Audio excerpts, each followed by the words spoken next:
Love it or hate it, cannon rushing is a part of the game. And if you hear that delightful sound of a probe sneaking into your base, that means you're about to get hit with some chaos. That's TurkeyDano, a 5K GM who knows how to use cannon rushing to turn a would-be macro game into a salty trail of opponents. He shows us how to execute his style of cannon rushing, which gives him a massive advantage in the game. So we get him to show us how we can pull that off too. All right, everybody. Welcome to an episode of Ranked. This is the show where we get a little bit deeper and talk to the pros about how to help us get better at StarCraft 2. I'm here, joined with my co-host, Nanman. Nanman, how are you? Doing great. I'm pumped for this one because we got some Protoss coming up for today's episode. Yeah. And our guest here, 5K GM TurkeyDano. Welcome to the show. Hello. I hope to show some decent games and make good stuff happen.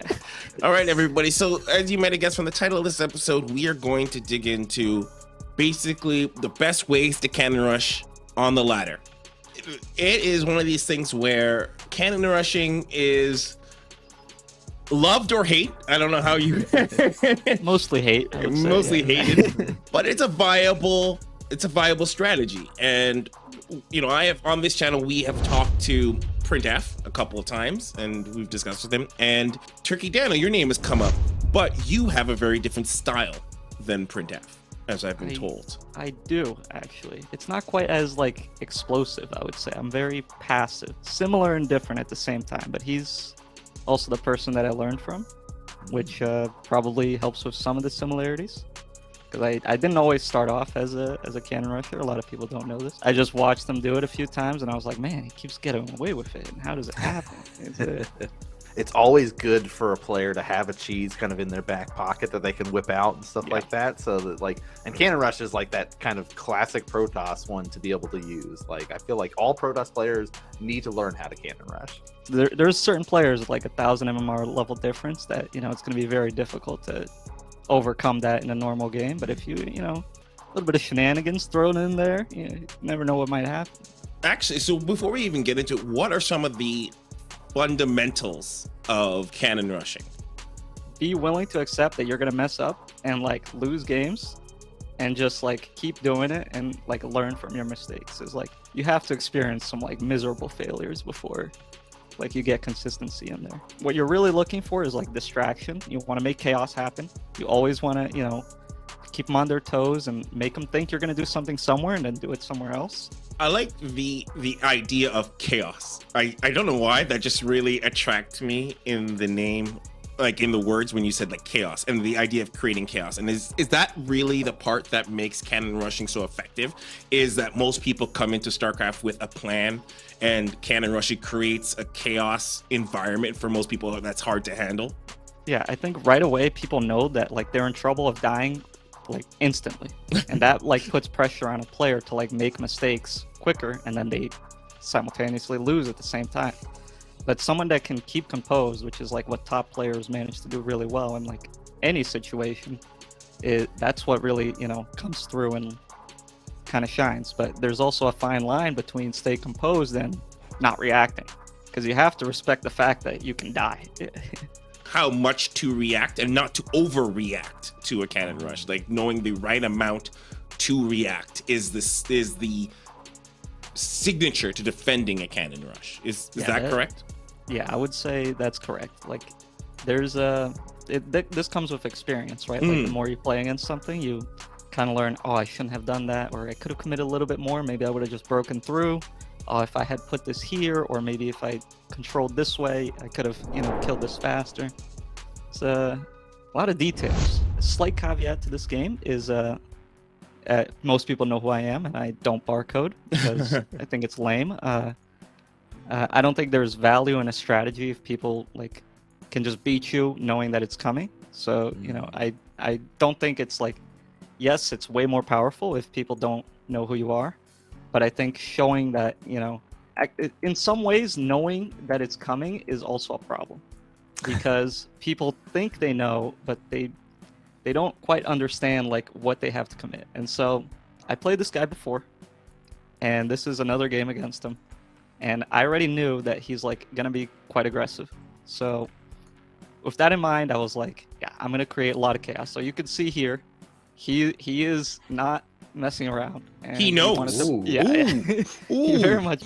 And so this is what we're talking about, creating chaos. We're gonna try to like set up in multiple locations just so that he has to worry about the low ground here in the natural. So normally when you were talking about the fundamentals, like the 2 probe send out is like traditional. You should always send at least 2 probes if you're going to do the cannon rush. But I think you adapted have for to, the third, because if you only send 1, it's just less chaos, right? Like it's only 1 probe to deal with. You don't have to look over here and over here to see what's going on, and focusing on multiple locations obviously way harder. And for that reason, you always send at least 2 probes. But if it feels like they're overcommitting, maybe you even send another one, And also other details to pick up on. This guy didn't wall, which is standard in PvP. And normally I like to actually make my wall at the ramp. But noticing he didn't have a wall, that's not really an option, because like the value I would get from cannoning the ramp wouldn't have any effect because I'm not shooting at anything. Right. Okay. So let's actually, one thing to point out here, this is sort of atypical because he knows who you are, or is he just doing that because he knows that you're going to be cannon, because he's foregone the wall? Well, he did scout, but he knows who I am. He knows who you he are. pulled like 7 probes like instantly. Yeah, so it's like it's that double, right? Yeah. It goes, Yeah. okay, I know who I'm fighting, and I've confirmed it by getting that early scout in there and seeing the forward, so it's like, I'm ready. Another thing, I will respect this because he did scout. A lot of people make the mistake of just blind countering, which I think is like a bad thing to do if you're looking to improve at the game, because you're essentially like relying on a strategy to counter someone, which would only work against like this specific thing, right? So what happens a lot in my games actually is like somebody will do a build that would lose to literally anything else. Yeah. And it works against what I do, and then I'll play them again on ladder, and like I'll open like normal, and they're just completely dead, and they're like, "Why would you do that?" And I'm like, you don't know for certain. Let's do it. Let's see chaos happen. All right, so he's obviously chasing my probes very hard, and this one actually manages to get in, and he was chasing this one a bit too much, and then we managed to sneak out with the probe. And the third one is coming in, so even if I lose these guys, it feels pretty good for me right now, is what I would say. So one of the things of the fundamentals of Cannon Rush is, and I've always noticed, is that you're going to try to build a wall so that your cannon is harder to be accessible, correct? Yes. So as little surface area as possible. Yeah. So you want to aim for as little surface area as possible, so that you're going to choose locations that will make it difficult for your opponent to counter and able to easier to wall. Yeah. And easier to wall. So if we were to list off some of the key areas for that would be your opponent's own buildings, but also minerals, I presume, as well. Yep. The mineral line is always the most dangerous location, I would say, because if a cannon gets up in a mineral wall and it's walled in, it basically means the game is over. There's no way for a Protoss player to contest it. So, like this one, he could technically go back to mining, but the issue is that if another probe comes in right now, he knows he has to stop it. So that's why this one is also powerful. It's in a location that supports, some other things happening. And now the fact that he doesn't have a wall kind of hurts him, because if he did, then he would actually be able to wall me out after he killed the probes. Yeah. And then he might be able to secure himself. But now it kind of, backfired that he was kind of metagaming me a little bit and doesn't have a wall, because now he has to rely on probes to keep me out, and that's just not going to. So you actually have this, you have this pylon here by his minerals here. And so is this more for yourself to advance onto him?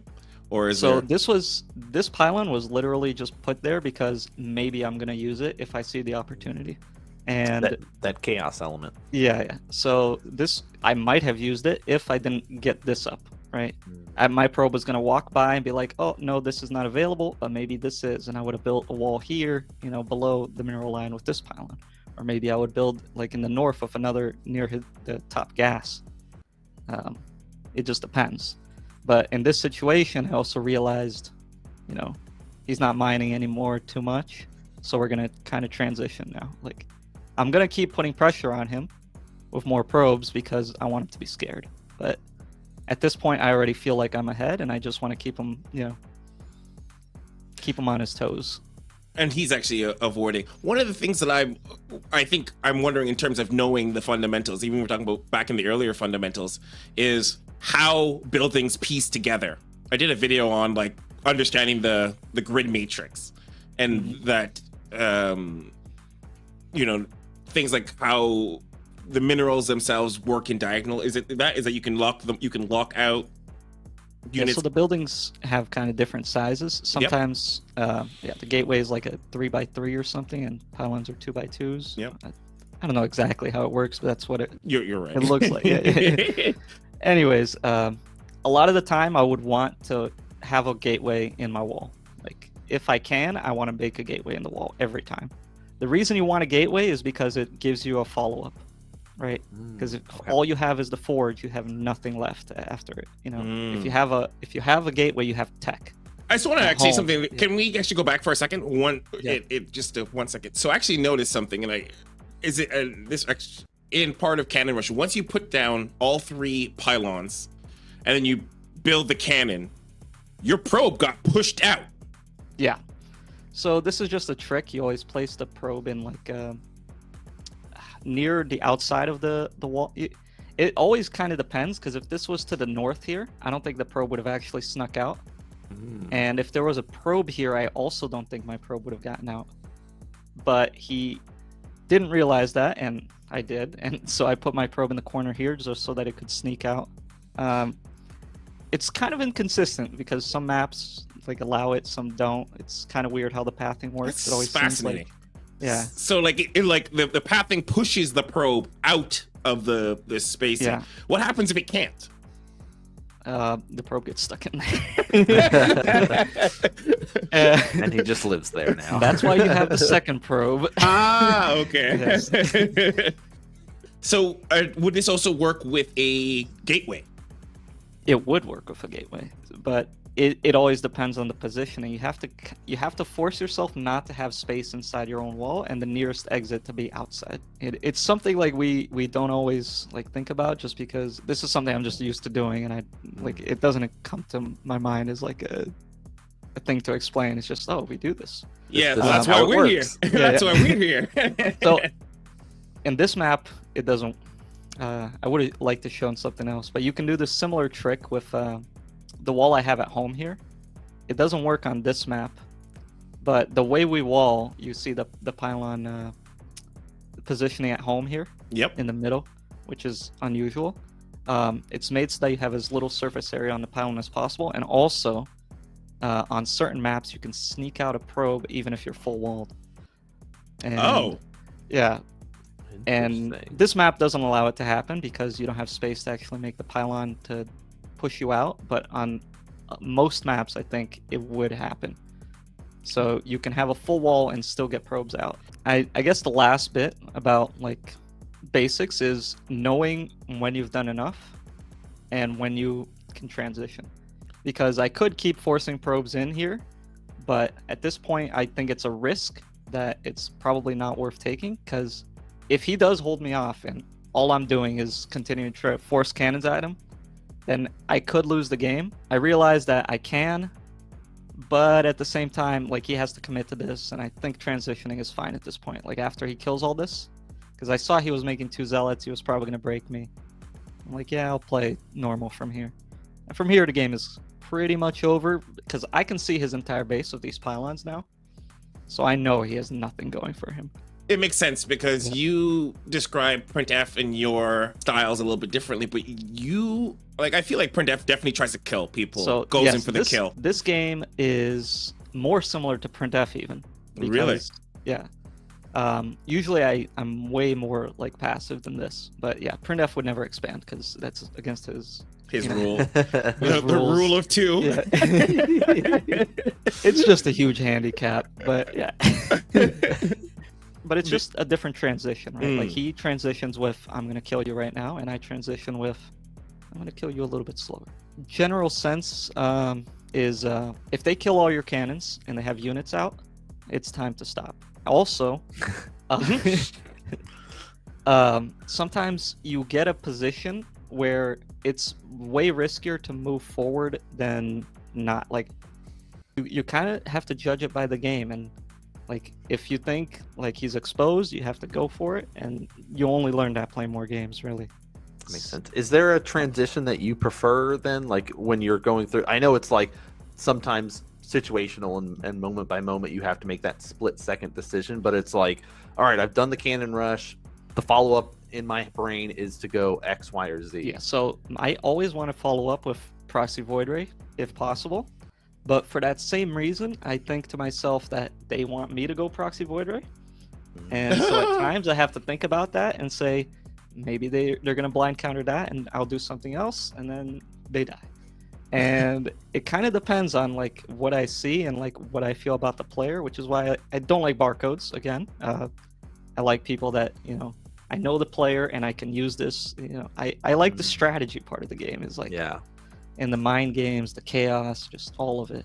Put more pressure on, make the game interesting, you know, more action all the time, chaos. I think I'm going to use that as a title in this video. It's like chaos. Yeah. Somehow I'm going to figure it out. Creating chaos, creating chaos on the ladder with TurkeyDano. I love it. We have to do things a little bit different. Obviously, you can't kill a Zerg right away with a cannon rush because they have creep.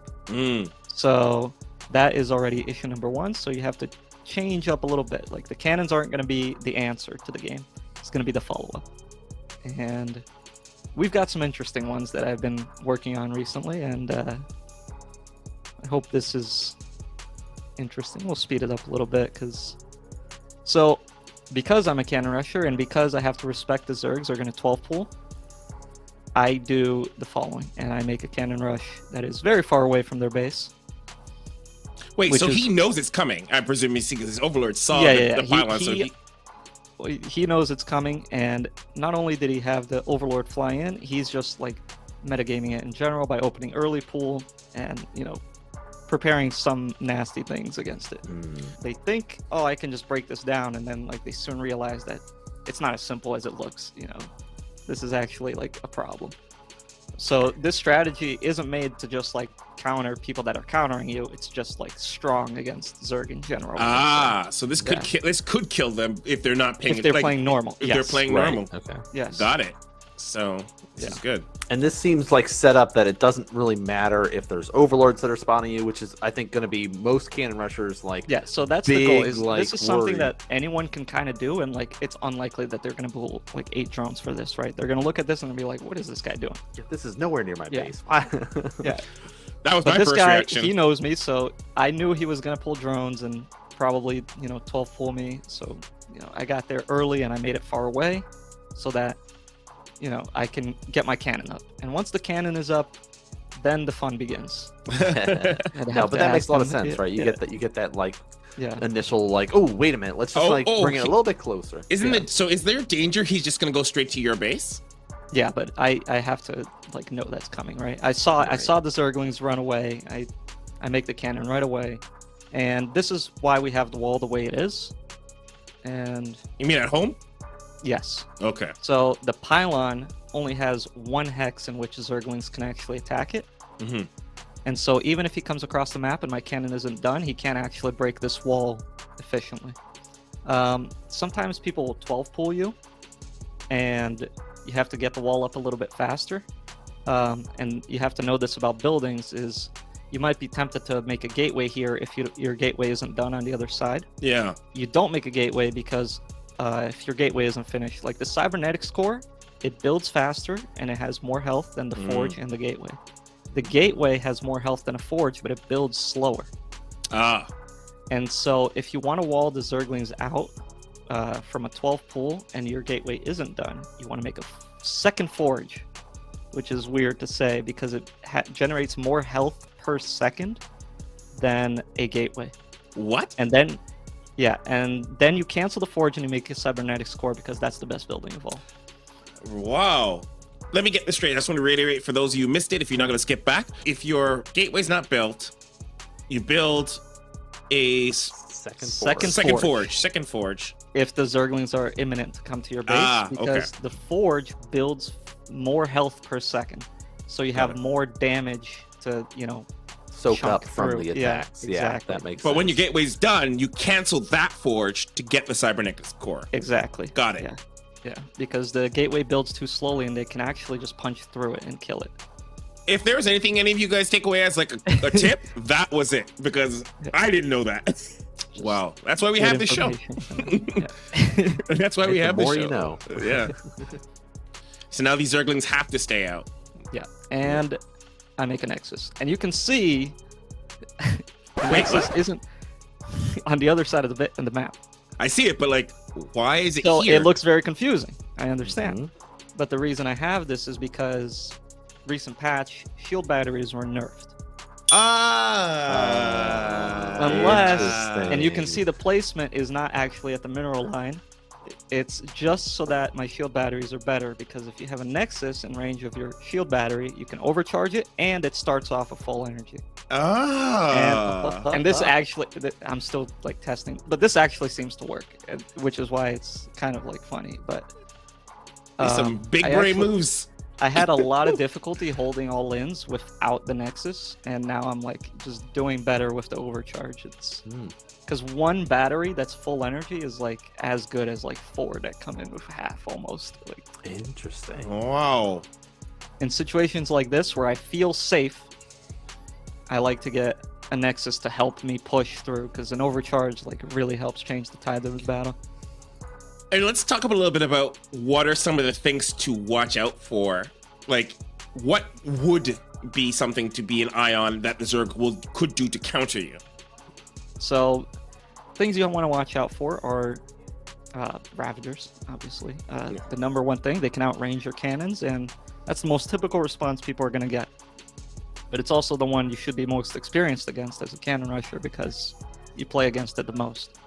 And so all our builds are kind of, you can see the way we space the cannons against Zerg here.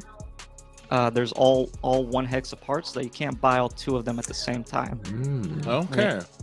And so this is how we prep for Ravagers, basically. Your cannons will die, but they'll die slowly, because they have to focus them 1 at a time, and slowly you're going to get units out to actually fight the Ravagers. Wow. The next thing we really worry about is the Nidus. And ways you pick up on whether or not they might have a Nidus is you look if they made a queen, because a queen means they're not making a layer. So every time I see multiple queens, I assume there's no layer, there's no Nidus. So this is something that's like kind of difficult to pick up on.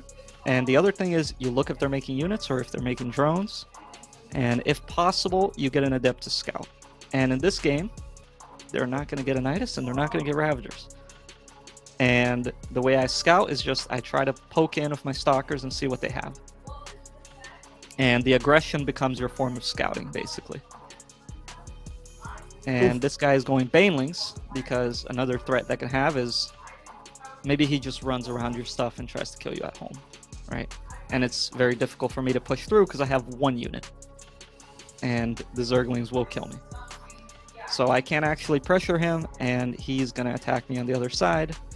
But because I have this position, and it's very important that I put my first pylon where I did, because it lets me dominate the choke point near his base, and I can see everything that comes in and out of his base, right?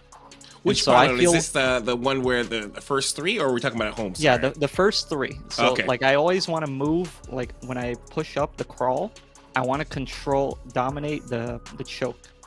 Not necessarily his base, which people think might be like most people assume you want to cannon rush the hatchery. That would be my thought. A lot of times when we cannon rush, we actually aren't trying to kill the hatchery. We just want to kill, like we want to bait them into defending the hatchery, if that makes sense. Like if you want to fight, which we do, we always want to take fights on the low ground.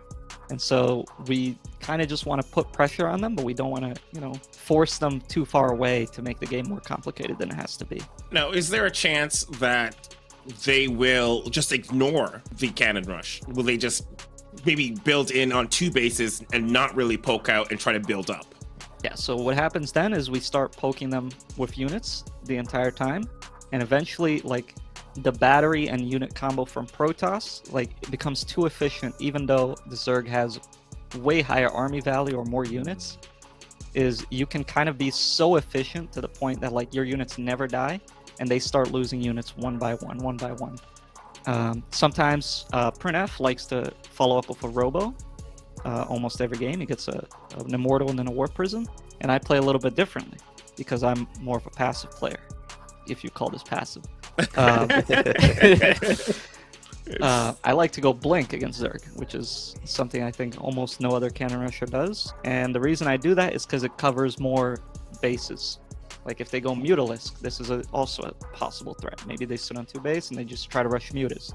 And they just go counterattack and the game gets weird. And Blink kind of helps against Mutas because you can actually fight them. And they can also go Swarm Hosts, which is an unusual response. But the Battle of Attrition is, the problem. Those are free units, and they can kind of poke at you, and it's hard to fight them with the little units you actually have, and they kind of break your static defense, and they can swarm you with Zerglings. But if you have Blink, you can kind of kill the Locust before they get to your static defense. It's just good in general against like layer play. Like layer tech units, Blink is good. But against straight up Ravagers, usually Immortals are the answer. But we're gonna see, like, I almost don't move in this game just because I'm expecting my force to build up to such a point. Yeah, he's trying to Baneling bust me, and I have almost nothing at home. But I know that this is coming, and I'm not like too concerned about it because I made a secondary pylon here to repower this cannon once it dies, or once the main pylon dies, and I'm getting one in the mineral line as well. Worst case, I can recall, and which is what I'm gonna do. And it looks really terrifying right now. It looks very really scary. terrifying. Looks really terrifying. But this is the power of like shield batteries with overcharge. It's pretty good. You just go back and you slightly poke at them. You just re-wall. You have the cannon in the mineral line. If I need to split, I will. But it's pretty much held. Wow. You want to look out for drones leaving the Zerg base. You never want a drone that you don't know about on the other side of the map, because they can just make bad things happen somewhere. They can make a layer, on the corner of the map and make mutas. Whatever it is, it's bad news. They can send like Ravagers to attack you, and there's not much you could do about that. Well, like you say, the game is just pure chaos once it starts. So it feels like every game that you're trying to cannon rush might be slightly different because of how your opponent reacts, how you are going to have to respond and change and adapt each time. So it adds a whole different element into the game. It becomes more of like a strategy game, I would say. Like you actually have to have a response for their response, and they have to have something, to do there. I'm thinking that we will do multiple times where we'll explore different aspects of Cannon Rush. And I actually would like to do episodes where we do specific matchups and we just go more in depth into more matchups. But I thought this episode would be a good like primer, so that if, just getting started with Cannon Rush, what to look out for, what to start. But I would love to kind of get an opportunity to go a little bit deeper in each matchup. In this situation, I go for the drones. I could just kill the hatchery, but I never actually want to kill the hatchery if possible. This is a trick. You always want to bait them into defending the low ground, because it's better to fight here than here. So if we were to summarize it, what are the key things that we could say that we got from doing the Cannon Rushing? Play the game, number one. Number two is, try to make your opponent uncomfortable, and try to keep in mind like an area which you want control of. In PvP, it might be the ramp, it might be near their nexus, but you want to know what's coming in and out. Like it applies to Zerg as well. You want to know what comes in and out of their base, because you want to focus on one location. It's all about simplifying the game, but also making it chaotic. So you make it difficult for them, but easier for you. I love it. Absolutely. Anything else from you, Landman? No, I think that's good. I like the tip of like, cause chaos and have your zone that you're watching is, I think, like the two best tips for players that want to try to practice like cannon rushing. Like that at least engraved in my brain of going, oh, I can easily translate that because that makes the most sense to me. All right, thanks so much, TurkeyDano. I am appreciatory that you came here on our show to help put this together and give us the rundown of cannon rushing. hopefully I get some Stormhost games and Terran games in the future. Hopefully there's not a patch right before this happens again, so that I actually have better games to go look at. I think these games were fantastic. They Yeah. were absolutely great. And if you out there, if you want to see something specific about Cannon Rushing, you let us know in the comments. I'm hoping to do actually more episodes on Cannon Rushing to go a little bit deeper into the different matchups, and even maybe get a comparison between TurkeyDano and PrintF's style almost side by side. Might be an interesting episode as well to kind of really go further into it. Just let us know.